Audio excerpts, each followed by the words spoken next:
The night was cold and silent, the wind rustling through the dense trees of the remote countryside. Rain drizzled softly over the landscape, and in the distance, a faint whimpering sound broke through the quiet. A tiny orphan bear cub, barely a few weeks old, stumbled through the wet grass, its small body shivering from the cold. Weak and alone, it had lost its mother. Whether to poachers, another predator, or simply the harshness of nature, no one knew. All it knew was that it was hungry, frightened, and desperate for warmth. Just ahead, the glow of a small farmhouse flickered in the dark. Drawn by the warmth and the scent of animals, the cub used the last of its strength to crawl toward the wooden porch. Inside the house, curled up in a cozy corner near the fireplace, was Bella, a mother dog, nursing her litter of newborn puppies. Her ears perked up at the sound of soft whimpers outside. Instinctively, she rose, padded to the door, and sniffed the cool air. Something was out there, something small and helpless. Curious but cautious, Bella stepped onto the porch. Her sharp eyes adjusted to the dark, and that's when she saw it. A tiny bear cub, drenched in rain, looking up at her with pleading eyes. It let out a weak, trembling cry. Bella could have growled, could have chased it away. Instead, she did something no one expected. With a gentle huff, she nudged the cub closer, sniffing its wet fur before lying down beside it, wrapping her warm body around the tiny creature. The cub, exhausted and shivering, nestled into the warmth of the mother dog, finding comfort for the first time since losing its own mother. By the time the farmer's family woke up the next morning, they were shocked by what they found. Bella, curled up with her puppies, and a baby bear. What happened next would defy all instincts and expectations, forming one of the most extraordinary bonds nature had ever seen. The early morning light crept through the farmhouse windows as the family stirred awake. The sound of puppies whining for their mother filled the air. But there was something different about the usual morning routine. When the farmer's wife, Sarah, stepped onto the porch, she gasped in shock. There, nestled in Bella's fur alongside her puppies, was a tiny bear cub, its eyes barely open, breathing softly as if it belonged there. "James?" she called out, her voice filled with disbelief. Her husband, rubbing the sleep from his eyes, hurried over. The sight before him was something he never thought he'd see. A wild bear cub, curled up as if it were just another one of Bella's own. Bella lifted her head at the sound of their voices, but remained calm and protective. She gave the bear cub a few reassuring licks before nudging one of her puppies closer to it, as if making room for her new baby. The family exchanged nervous glances. "How did it get here?" James whispered. "Maybe it lost its mother," Sarah suggested. "It must have been searching for warmth." They debated what to do. Keeping a wild animal wasn't safe, but Bella had already accepted it. Would taking it away now cause more harm than good? Deciding to wait until morning to figure things out, the family carefully placed a soft blanket around Bella and her unusual litter. For now, the cub was safe. That night, the cub stirred in its sleep, letting out soft, whimpering cries. But instead of being alone in the cold, a warm body pressed against it. One of Bella's puppies, barely older than the cub, nudged it gently, their tiny bodies instinctively huddling together for warmth. Bella watched over them with quiet patience, occasionally licking the cub as she did her own. Whether she understood what the cub was or not didn't matter. To her, it was just another baby in need of care. As the wind howled outside and the cold night deepened, the tiny orphaned bear slept soundly for the first time in days, feeling something it had almost forgotten: a mother's love. By morning, the bear cub wasn't just a visitor anymore. It was family. As the days passed, the tiny orphaned bear cub became more than just a helpless visitor. It became one of Bella's own. At first, the farmer's family was unsure how things would turn out. Would the cub be rejected? Would Bella grow aggressive or push it away?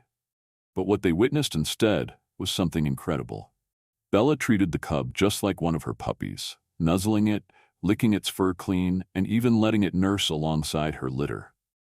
The cub, still fragile but growing stronger each day, clung to Bella as if she were its real mother. The puppies accepted their unusual sibling too. When they wrestled and tumbled across the floor, the bear cub tried to join in, mimicking their playful behavior. It stumbled clumsily at first, but within days, it was learning just like the rest of them. One morning, the farmer, James, sat on the porch, sipping his coffee when he noticed something strange. The bear cub, still small and fluffy, was chasing its own tail, just like the puppies. He chuckled. "Sarah, you need to see this," he called inside. Sarah stepped out just as the cub started playfully pouncing on one of the puppies, rolling onto its back like a clumsy ball of fur. The puppy yipped and playfully pawed back. "I don't believe it," Sarah whispered. "It thinks it's a dog." Day by day, the cub copied everything the puppies did. It wagged its tiny, stubby tail when excited. It tried to bark, but it came out as a funny little growl. It followed Bella everywhere, even waiting patiently for her at mealtime. It even learned to fetch, though instead of bringing the stick back, it would chew on it instead. Despite being a completely different species, it had imprinted on Bella and the puppies. The farmer and his wife couldn't deny it anymore. The bear cub was growing, and it was getting stronger. Though it still acted like a puppy, there were signs that it wasn't one. It ate more than the puppies, often finishing its food first and nudging into their bowls. Its paws were much larger, and its playful swipes were getting a little rougher. When it played, it sometimes used its claws without realizing how sharp they were. James sighed as he watched the cub climb onto Bella's back playfully. "She doesn't seem to mind," he said, shaking his head. "But how long can we keep it?" Sarah asked softly. That was the question no one wanted to answer. For now, the cub was still small, still part of the family, but soon it would no longer be a puppy, no matter how much it thought it was, and when that time came, they would have to make a difficult choice. At first, the bear cub blended in with the puppies so well that the family almost forgot it was different. But as the weeks passed, reality set in. Raising a bear cub wasn't going to be easy. The most obvious challenge was size. The once tiny cub was now twice as big as its puppy siblings. What started as harmless wrestling matches quickly turned into one-sided battles, with the cub accidentally knocking the puppies over with a single paw swipe. One morning, James walked outside to find the cub trying to squeeze into the doghouse. It wiggled, pushed, and twisted, until the wooden structure creaked and collapsed under its weight. James sighed, shaking his head. Well, that was bound to happen. Growing strength and instincts. Even though the cub thought it was a puppy, its natural bear instincts were starting to show. It climbed on everything, including furniture, trees, and even Bella's back. It playfully bit the puppies but its new sharp teeth made it rougher than it realized. It dug holes in the yard, much deeper than any dog ever could. It started standing on its hind legs, mimicking the puppies begging for food, but looking much more intimidating. Despite its clumsy, playful nature, the family knew it was becoming a bear. The puppies were fine with small meals, but the cub, it was always hungry. It ate twice as much as Bella's puppies and would steal food from their bowls.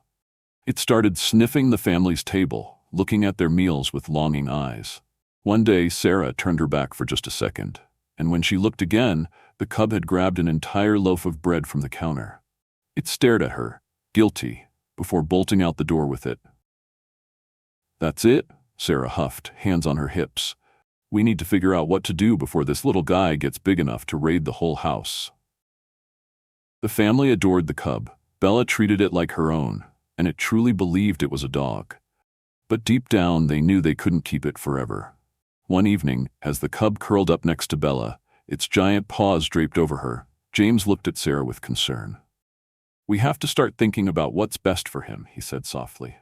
Sarah nodded, watching the cub sleep peacefully. "I know," she whispered, "but how do you say goodbye to family?" The unbreakable bond between the bear cub and its adopted dog family was stronger than ever. But soon, a heartbreaking decision would have to be made. At first, the bear cub fit right in with the puppies, playing, sleeping, and eating alongside them.